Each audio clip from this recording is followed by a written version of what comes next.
Hello, everybody. Today is the 5th April 2025. We are gathered here for the 178th session of Mindfulness for Beginners in English.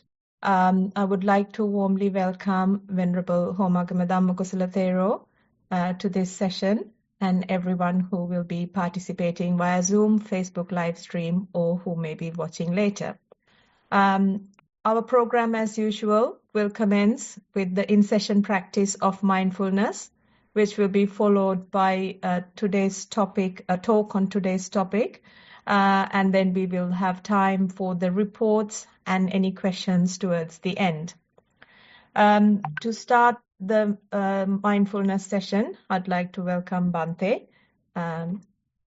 Over to you, Bhante. Thanks, Sonali. Hello, everyone.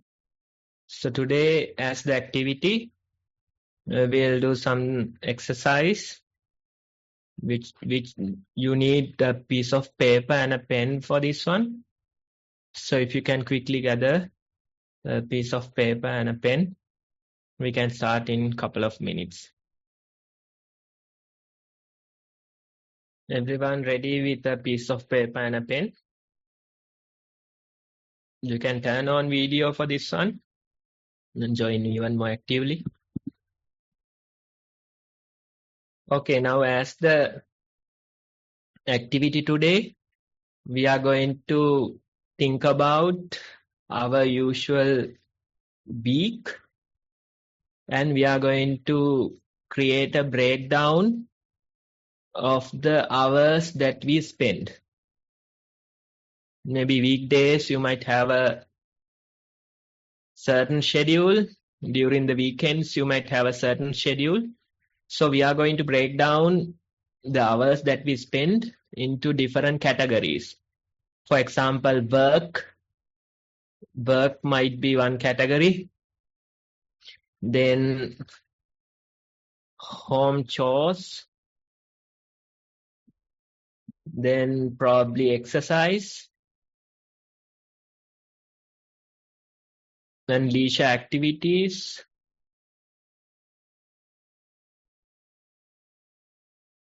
And probably some meditation time as well. Hopefully you have time for that as well. So what we are going to do is, we are going to put these hours, for example, work hours, how many work hours on a Monday, and probably it will be same throughout the day, maybe except Friday. So you can figure out the number of hours that you spend on work per week. Traveling time might too be included in that category.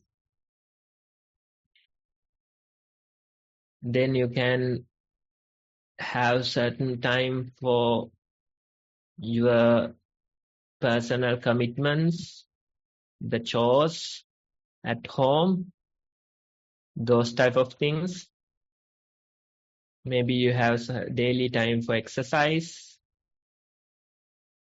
Maybe you get 5 hours of sleep every day.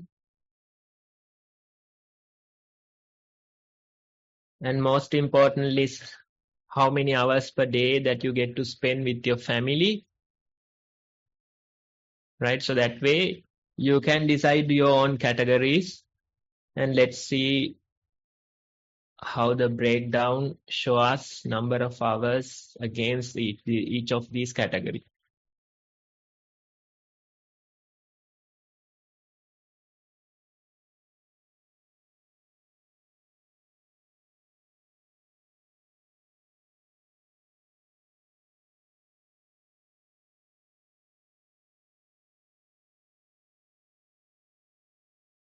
Might be difficult to figure out the exact number of hours for each activity.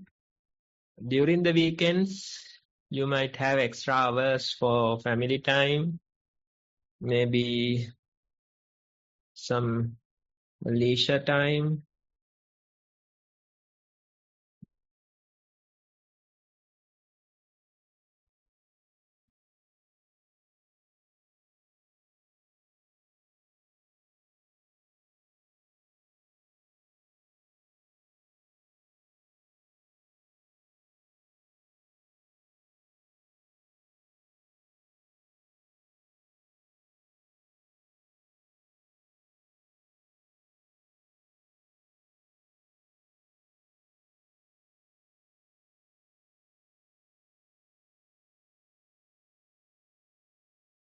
Are we done with the breakdown or do you need more time?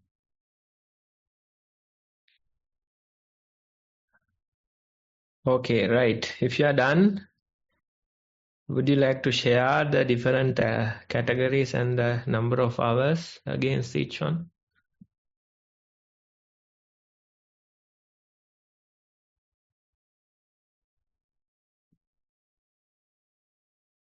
Yes, Chamari, go ahead.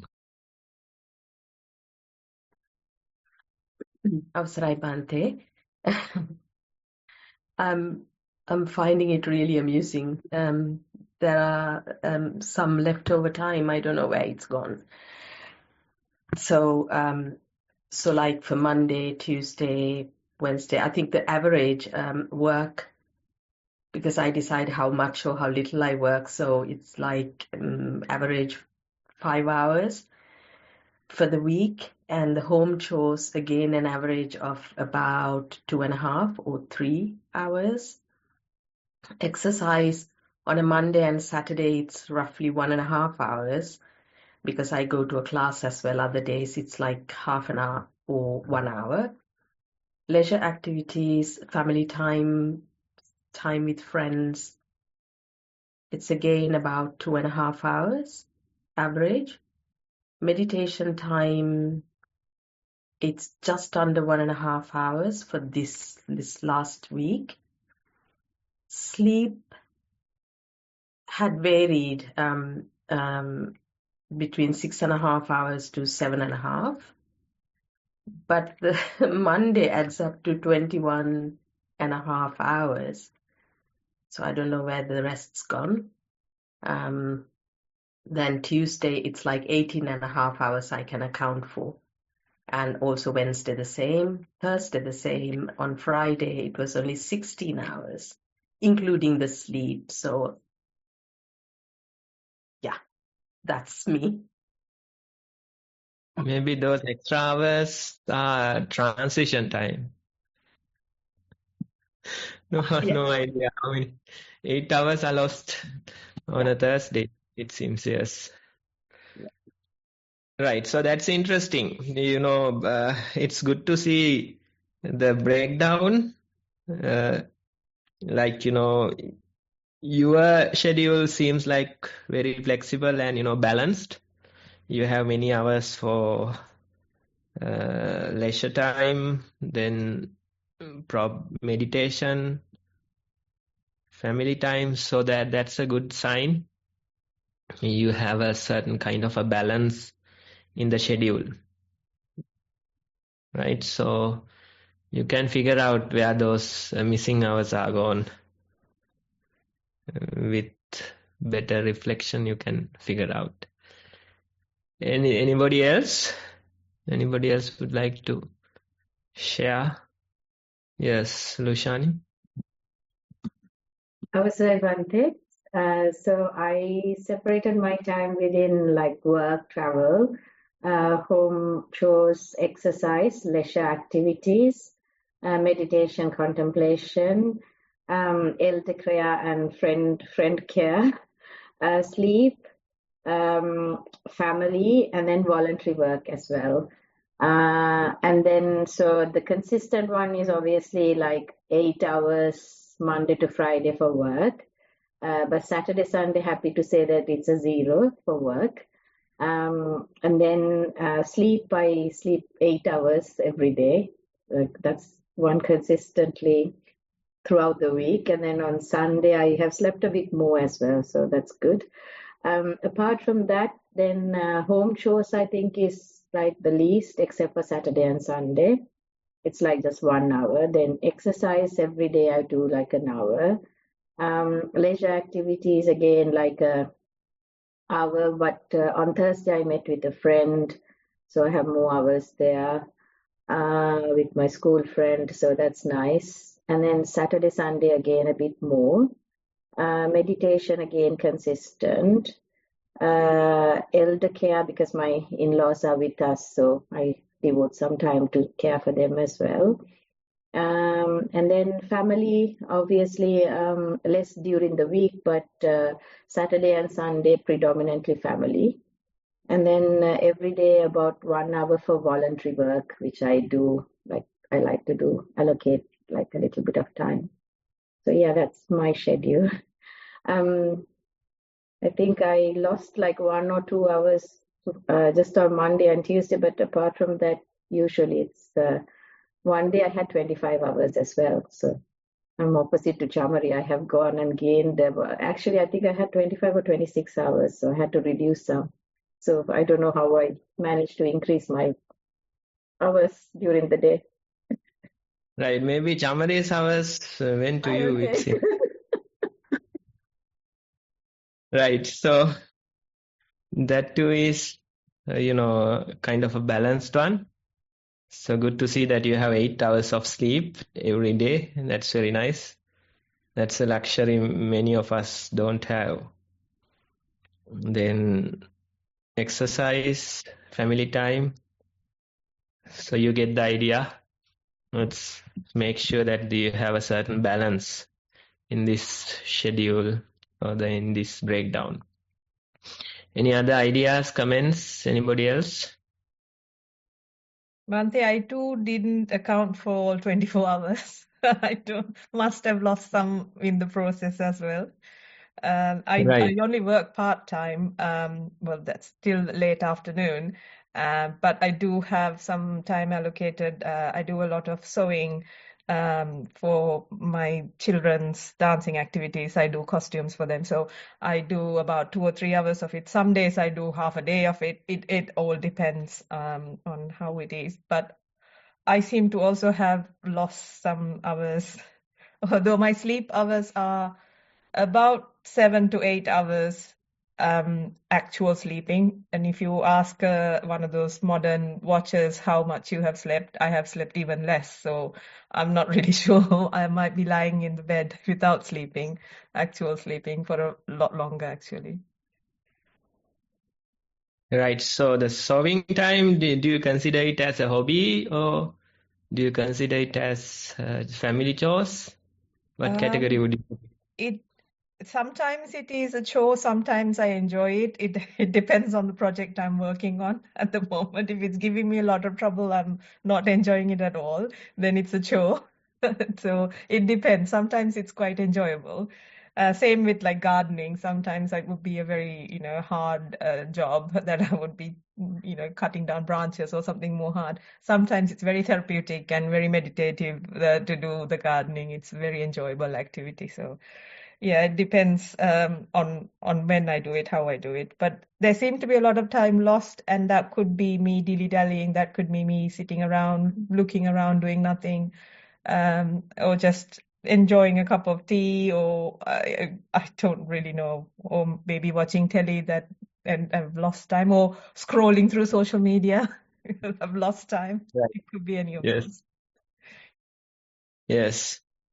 So as you said, that's some valuable idea that some of these activities, they can be hobbies if you enjoy them, and sometimes they become work or home chores, right? So that's somewhat bothering. But if you can enjoy such activities, then it's like a meditation.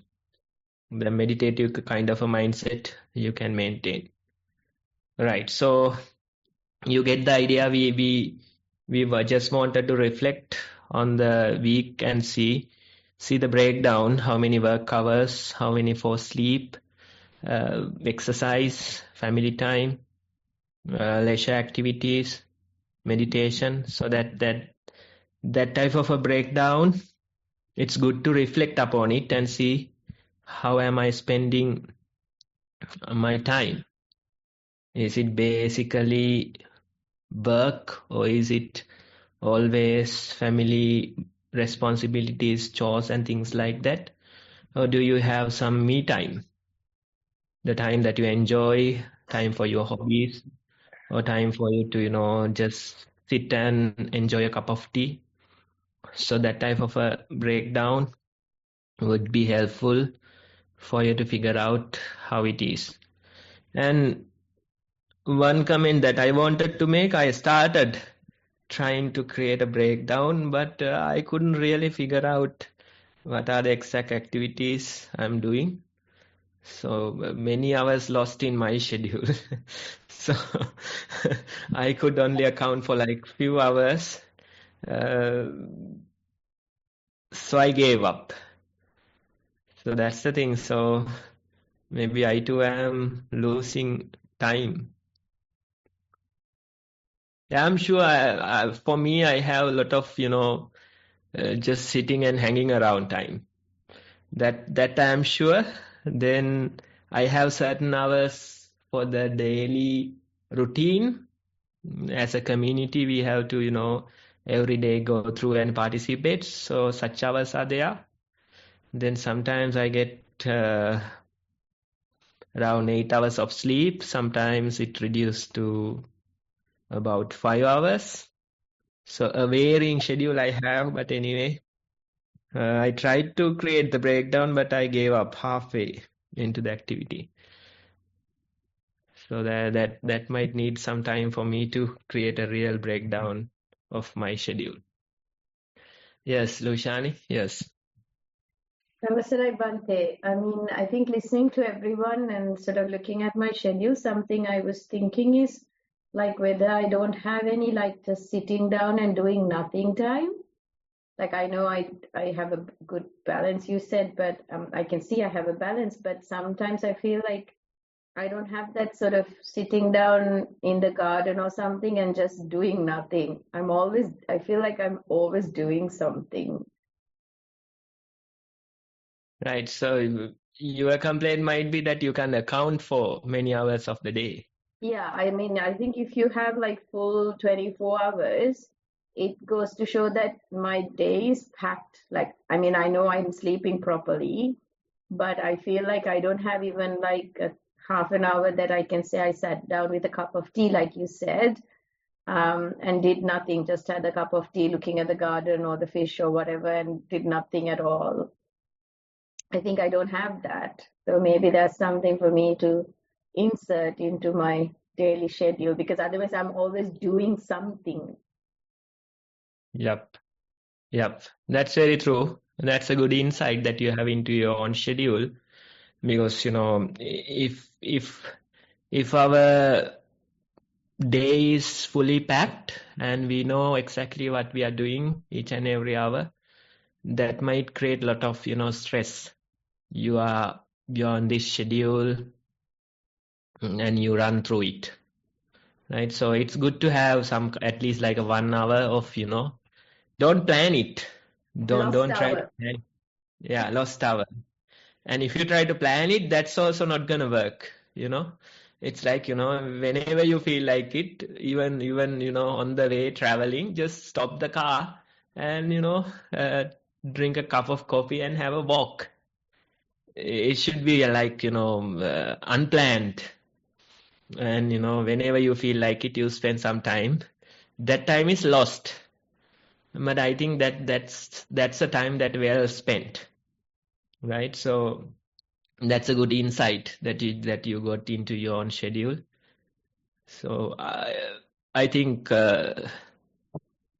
some of us, we have a problem of having so many such hours, losing time, many hours lost, and not sure whether they have gone into what, right?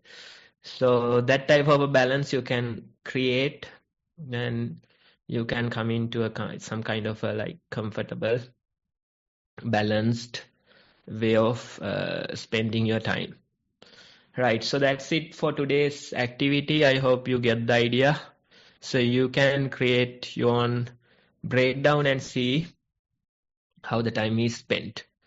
What are the activities? What are the work hours? What are the sleeping hours? What are the exercising hours?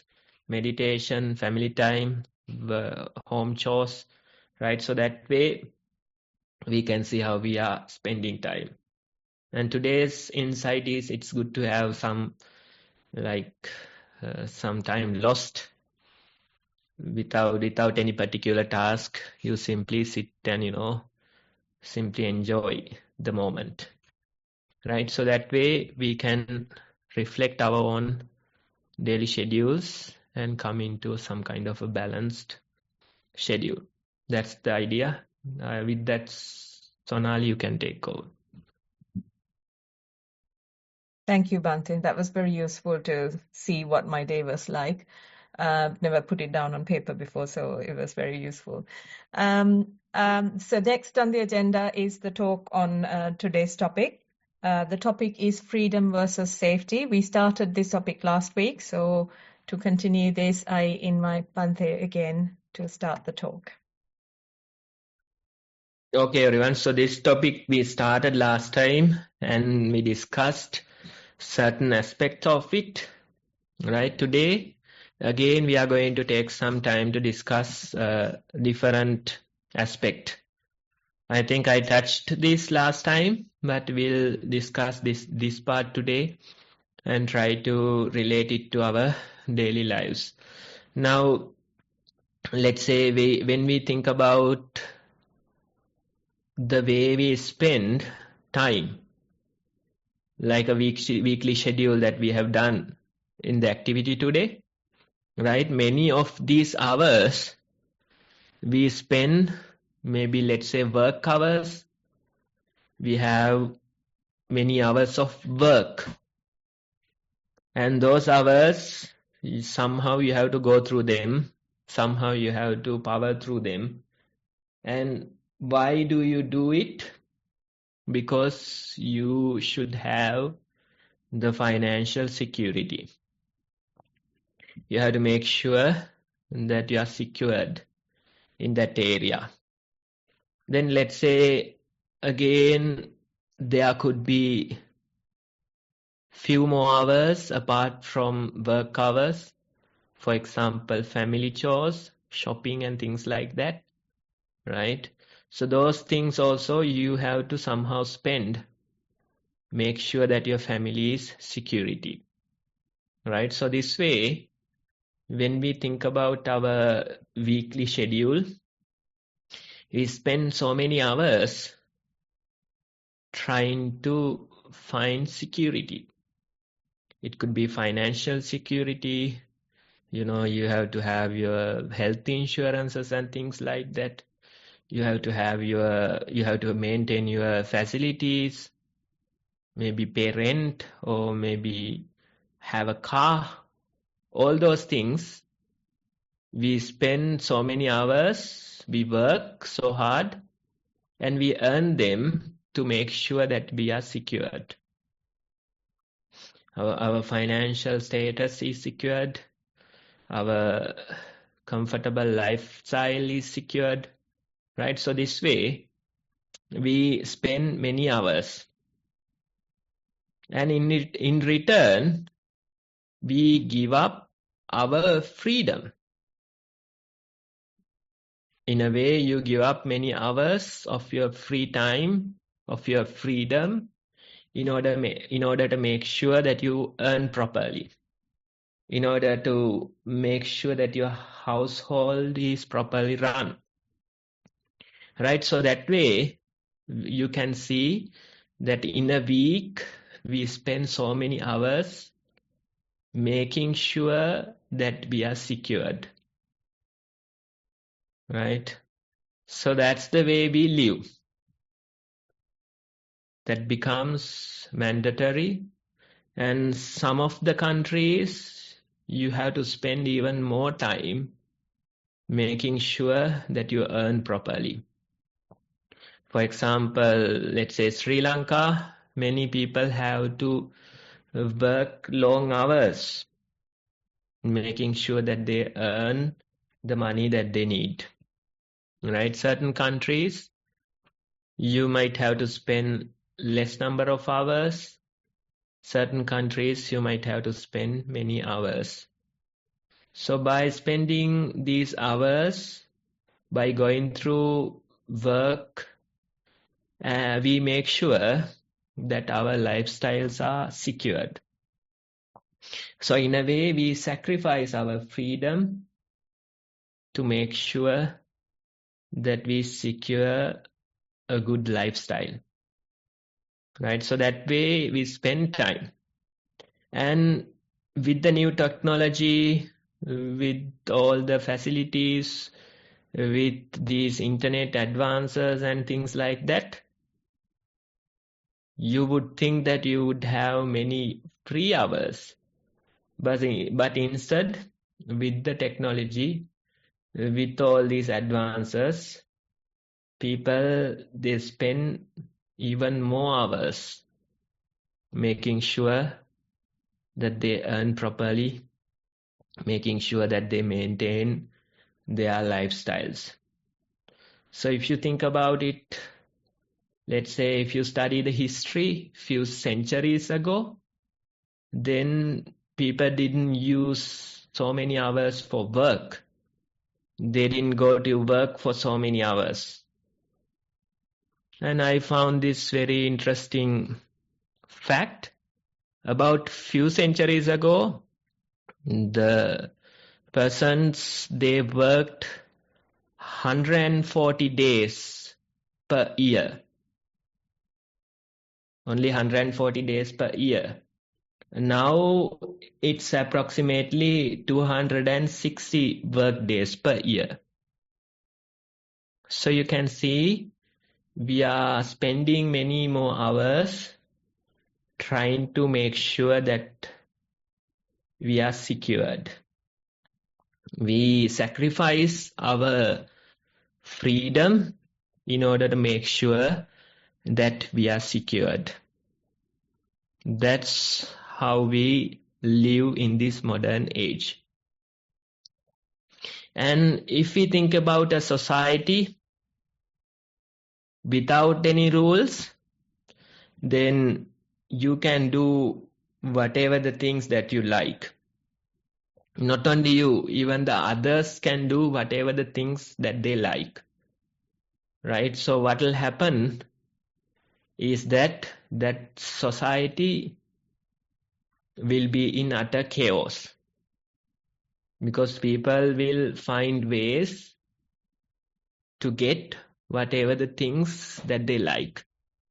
You'll have a lot of freedom, but you'll be living with continuous fear. You don't know what will happen to you. You don't know that somebody might come and take your things.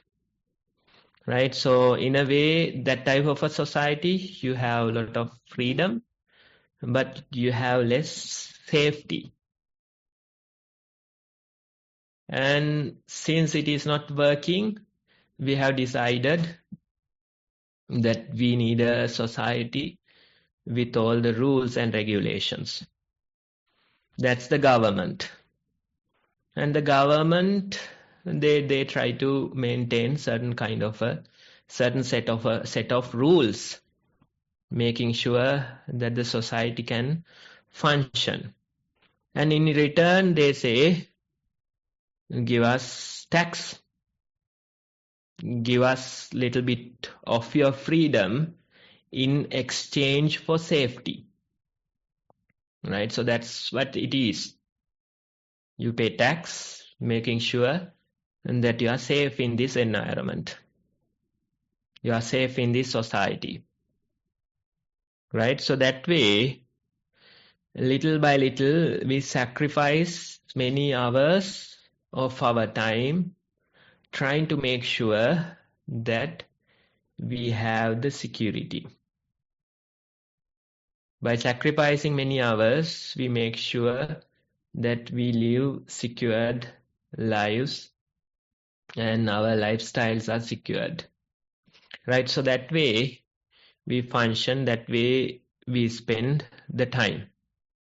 And what happens is that when you work many hours, when your lifestyles become very complex, that very complexity will break you one day. Right? There's a certain level of complexity that our minds can handle. There is a certain limited energy in our mind. So when the things become more and more complex, that very complexity might break you one day. Right? So that's why in this new age, we have a lot of mental health issues, mental health problems, and many drug addictions you can see. Why so many people are addicted to drugs? Why do they waste their lives like that? Because they couldn't handle this complexity in the society. They couldn't run the rat race that they were supposed to run. So some might end up losing their mental health. Some might end up being addicted to drugs. So that way you can see in this new age, many people are left behind, especially the most rich countries in the world. Although a lot of people are living comfortable lives, there are certain communities that are left behind. You can see certain streets that you can't walk in the night. Maybe homeless people, maybe drug addicts are in those streets. It feels like a totally different world. It feels like a zombie kind of a world. So you can see such communities are left behind by the society. They become ill with their mental health, and they couldn't handle the complex situations. Maybe they got addicted to drugs, things like that. So you can see that happened. And I came to know about this research that they have done. That research was done using rats. And in one cage, there were certain rats, and that cage was very small, and they didn't have proper facilities and things like that. And that cage was supplied with normal water, and another supply was there, water that is mixed with cocaine. Right? So in this confined cage where these rats are living, these rats directly go to the cocaine mixed water. They don't taste the normal water. Instead, they go for the cocaine water. And they have done the same experiment in a different environment. They have created this huge cage with many trees and all the space that the rats need. And they could have good food. And they have many creatures there, many number of rats. As a community they can live. So they created this different environment, more comfortable, more pleasing environment, and requirements are supplied. In that environment, the same normal water as well as the cocaine water was supplied. And they have found in this second environment, the rats rarely go for the cocaine water. They are satisfied in their environment and they don't need that additional drug in order to survive. So that's an interesting research. Confined in a small cage, stressed, they directly go for the cocaine water. Living in a comfortable space with much space and all the other requirements, they don't go for that drug. Right? So that's interesting research that they have done, and it's based on rats.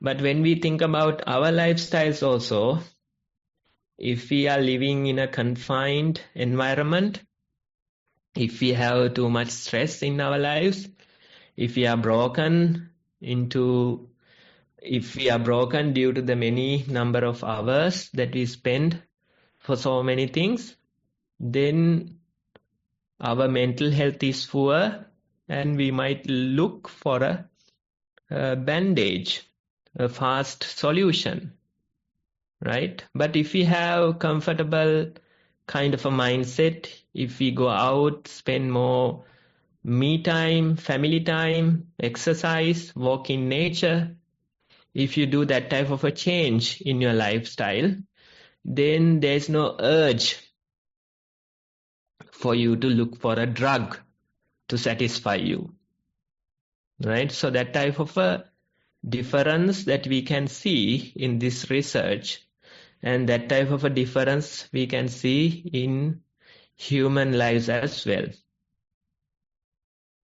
So if you are too stressful, if you have many hours of work each day, if you don't get to go outside, if you don't get time to spend with your family and friends, then that's not a good sign. You might secure your lifestyles by working so many hours, but at the end of the day, that very schedule will break you. That very complexity will break you, right? So you have to make sure that you are doing this trade-off wisely.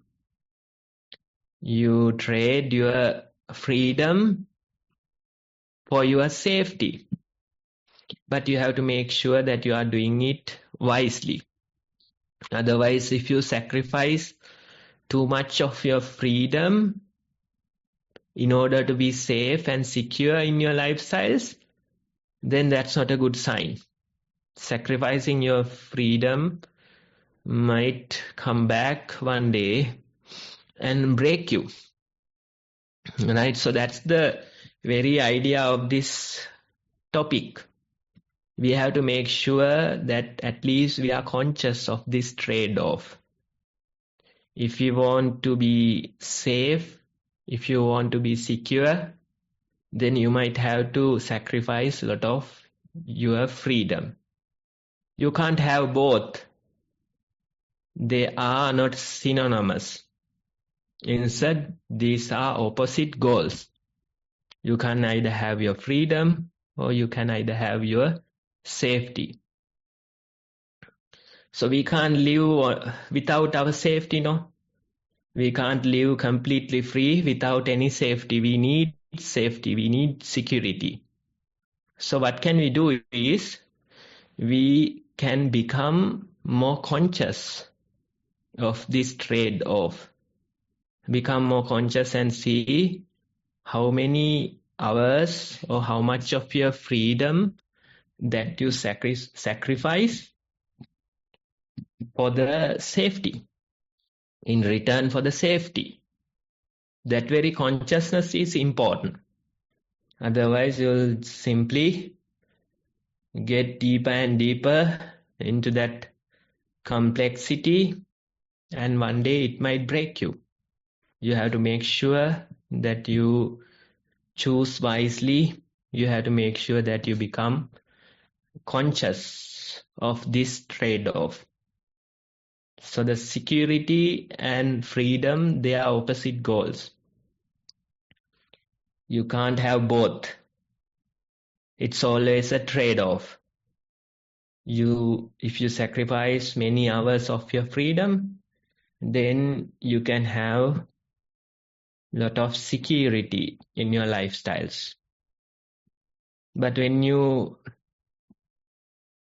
want to have freedom, then you might have to give up security in your lifestyle. So it's always a trade-off. So what we recommend is try to be conscious of this trade-off. Know that you are exchanging many hours of your freedom for the safety in your lifestyles, for the security in your lifestyles, right? That very consciousness can help you. By becoming conscious, you can make wise choices. You can decide what are the things that you need in your life. What are the things that you don't need in your life. how can you find out at least couple more hours of freedom, right? So that way, becoming conscious of this trade-off is important. Little by little, you can find a proper balance with that consciousness. Even when we think about the meditation practice, in a way, it's a way of getting out of this vicious cycle. Because you can't really change your lifestyles overnight. That's not possible. You have done it for many decades. You have sacrificed so many hours of freedom already. And you are in this vicious cycle. Every day you go to work, you come home, you do your responsibilities. Without you even knowing, days, weeks and months fly by. That way, the time goes.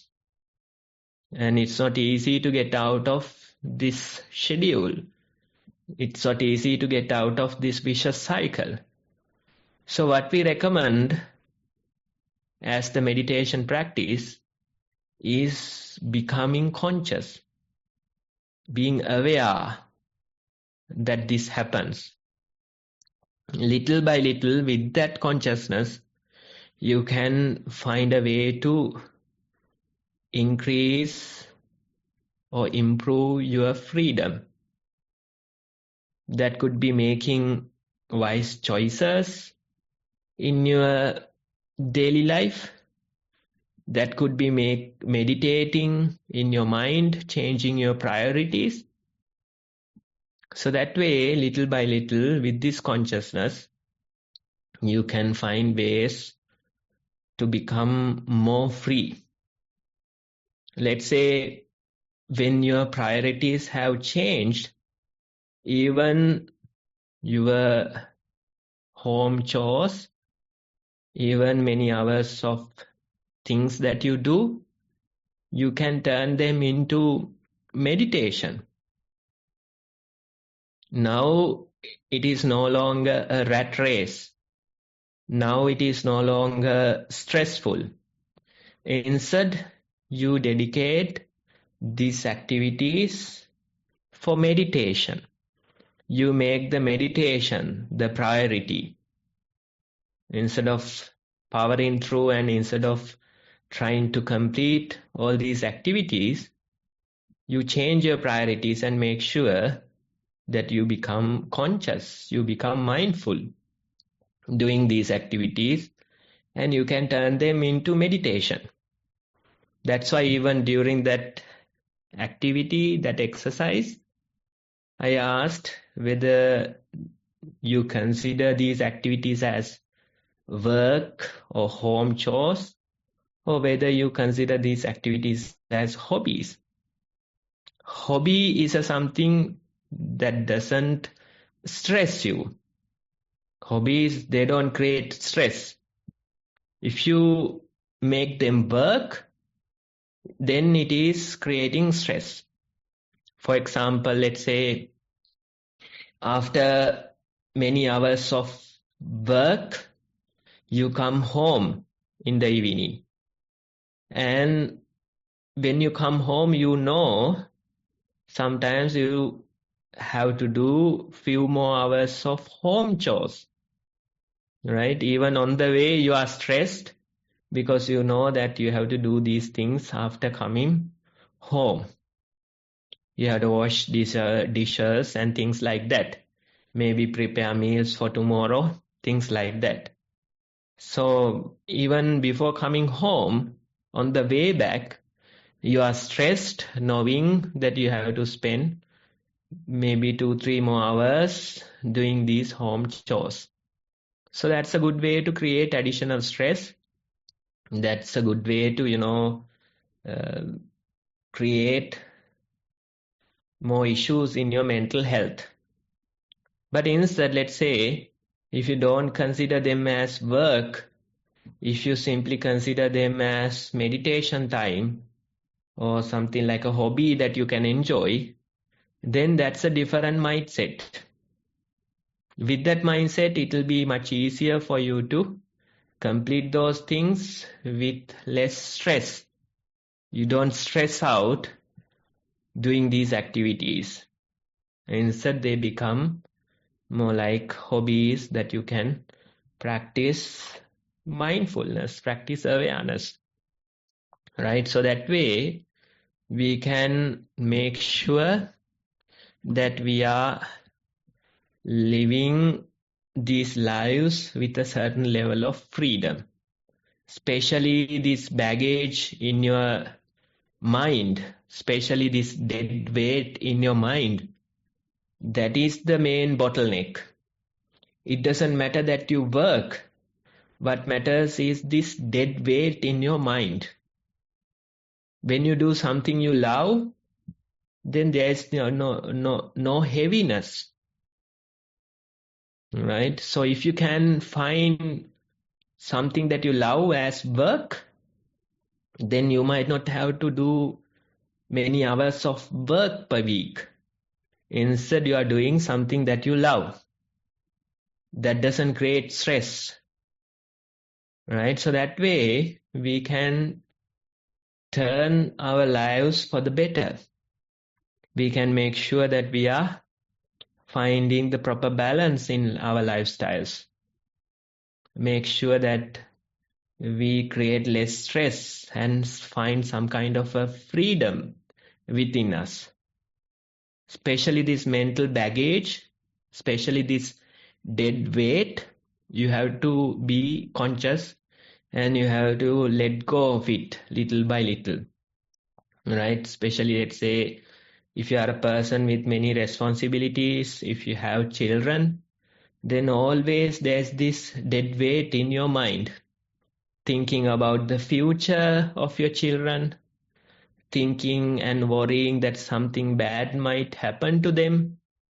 Those type of thoughts might come to you. Then thinking about the responsibilities that you have, making sure that you secure a good lifestyle for them, right? So that way, the mind is always with this dead weight, creating additional stress, and it's like a mental baggage that's in you. That's not helping, that's not good for you. So you can do all those things. You can make sure that your children have a good life. You can make sure that their safety is okay.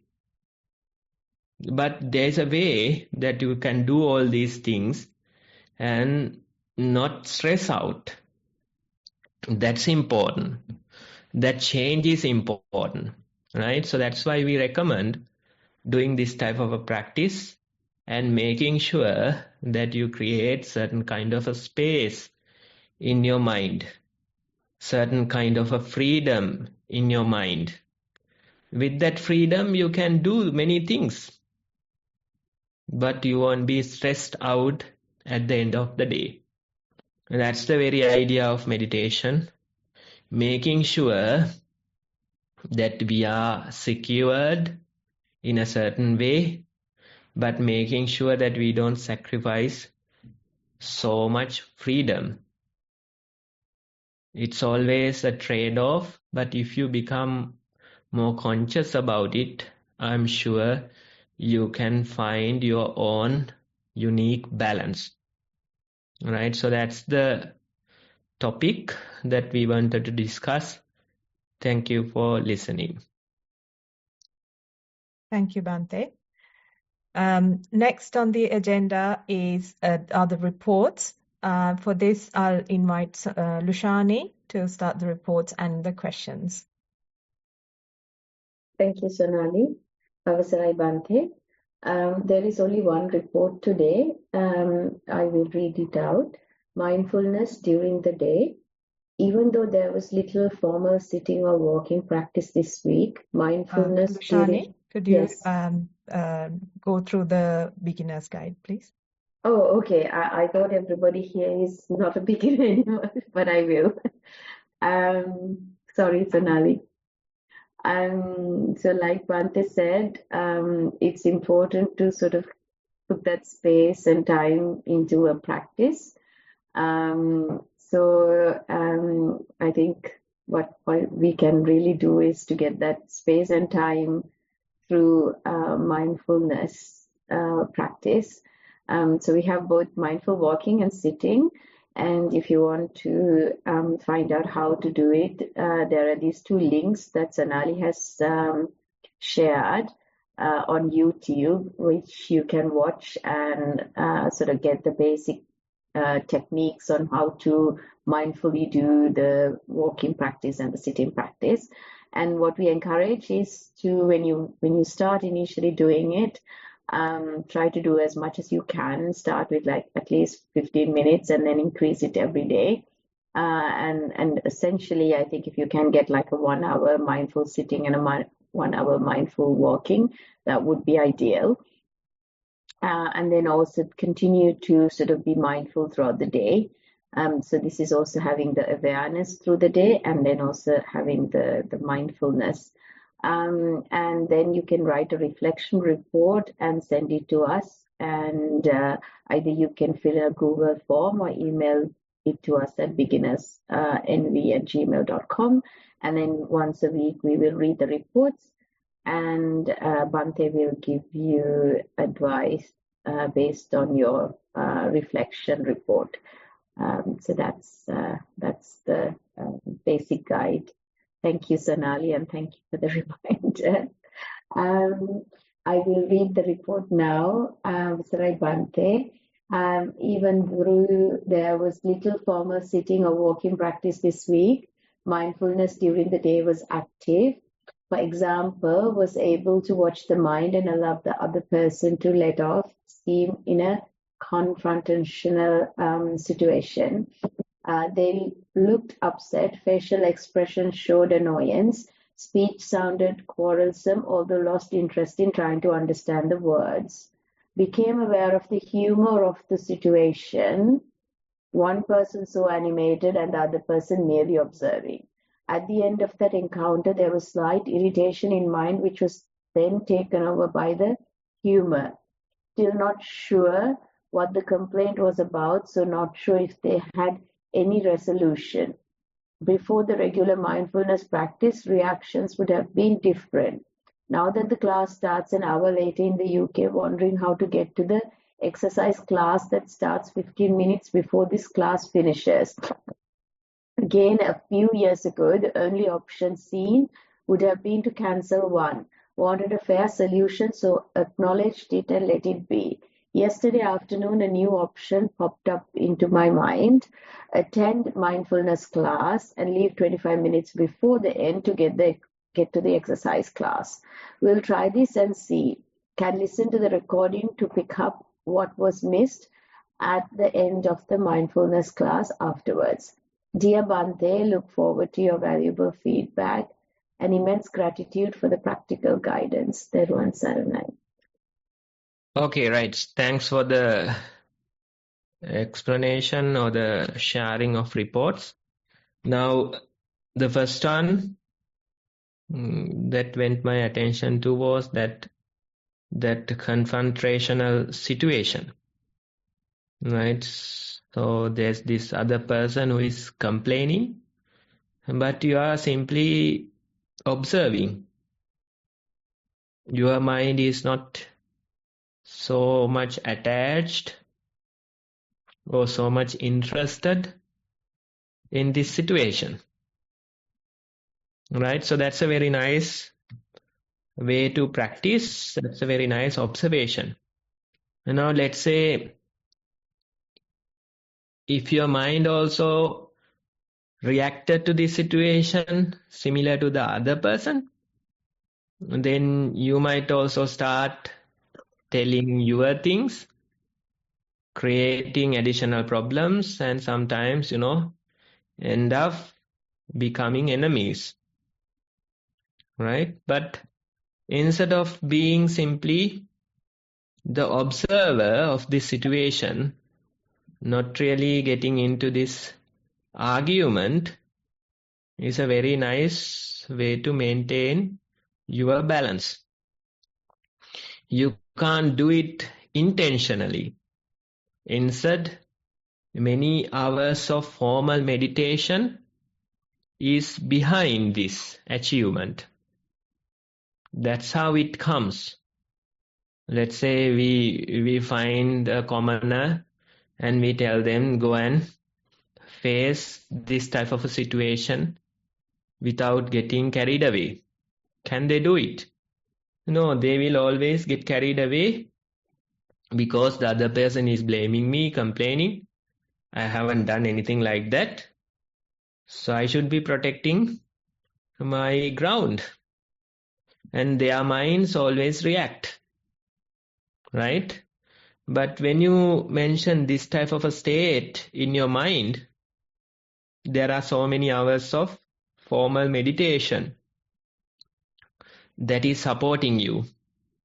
You have done many hours of practice, and as a result, your mind is able to stay in this balanced state.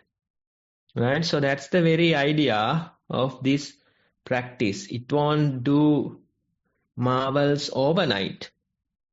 That's not possible. Instead, little by little, every day, at least like 1 hour, you do your formal practice.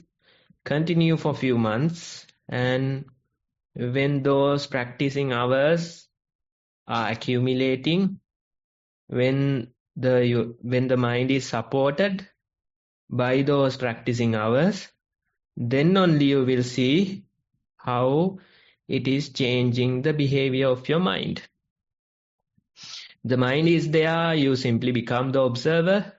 You are no longer interested. Your mind is no longer interested in this argument. The other person is saying some things. It feels like you are listening, but you are not fully listening. Instead, your mind is more like a split mind, divided mind. Some attention is there in this situation, but some attention is simply lying comfortably inside, in your own comfort, right? So that's why you don't get carried away with such situations, right? So you can continue and see how you can meet such situations in this new state of mind, right? People come and complain. People take things so seriously and tell you that there are so many problems, right? They argue with you. Certain things happen that you don't like. All these things are there, but still your mind is not so much moved by these things. It's like you have created a certain distance in your mind. From this fluctuating world, you have created a distance. The world is fluctuating, but your mind isn't, right? So that's the way of the practice. That's how it can change you. It can change the stress levels, right? Then the second one is the clashing classes, right? So those things come. It happens sometimes in certain things.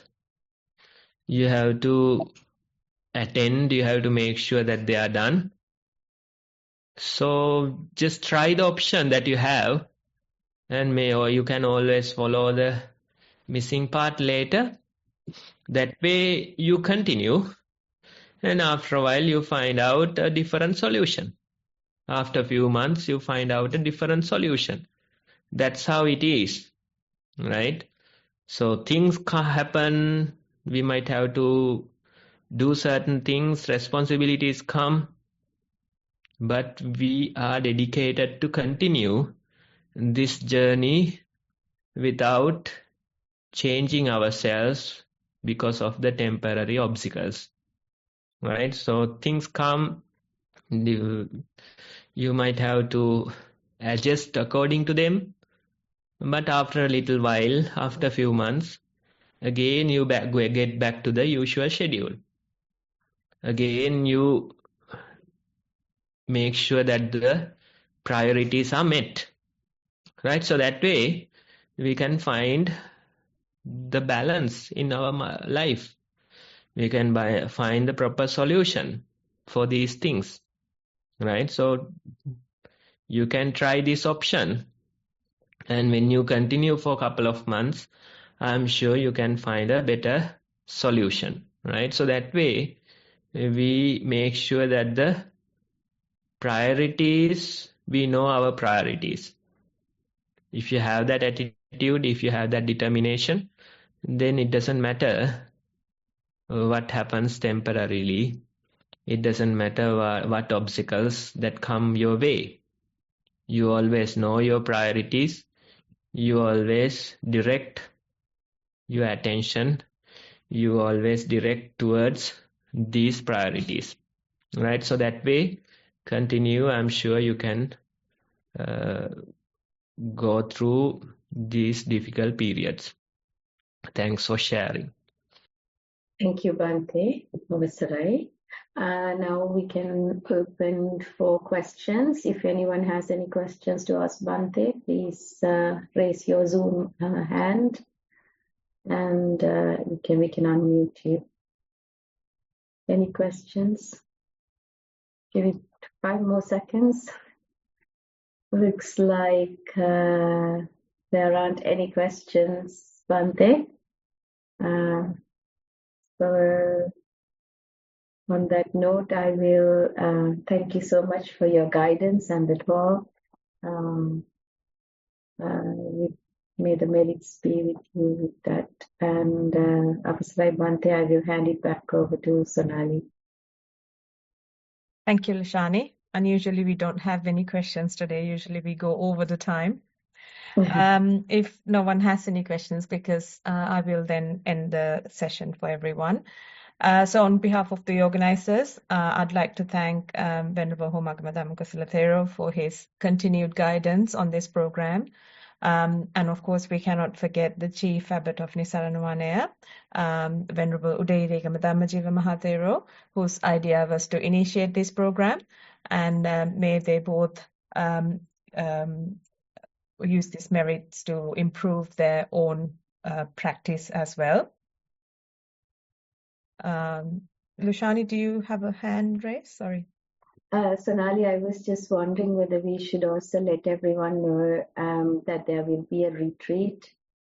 Venerable Dhammajiva Thero and Venerable Chandaratana Thero will be visiting the UK. Yes, please. We can forward the details on the group, but please tell. So if you keep 7th to 9th free, that will be a 3-day day retreat at the Thames Buddhist Temple. But like Sonali said, she will forward the information to the group. Thank you, Lashani. We will, when maybe the poster or something ready or any other details ready, we will share it with you and also post it on this chat group as well once it is ready. But it will not be till June. Is that right? July. July. 7th to 9th of July, but there is another retreat on the 29th, just a day retreat on the 29th of June, I think. But like you said, just to keep those days free, but there'll be posters coming out later. Thank you, Rishani, for that reminder. Yes, so on behalf of the organizers, I would like to thank everyone who participated, shared your reports, and sent in your ideas. We would also like to hear from you about any topics you'd like to discuss in the future as well. So please send us any of those to beginnersnv@gmail.com or send me a message, and we'd like to discuss. We will discuss them in the future. So with that, we will have our program continuing as usual, 1 p.m. Sri Lankan time. We have changed the British time. I think the Australian summertime will change, winter time will change very soon as well. We will update the posters with those. And please remind us if there are any time schedule changing in your area, but it is always 1 p.m. Sri Lankan time. And I wish everyone has a happy and mindful week ahead. I can now end the session for everyone.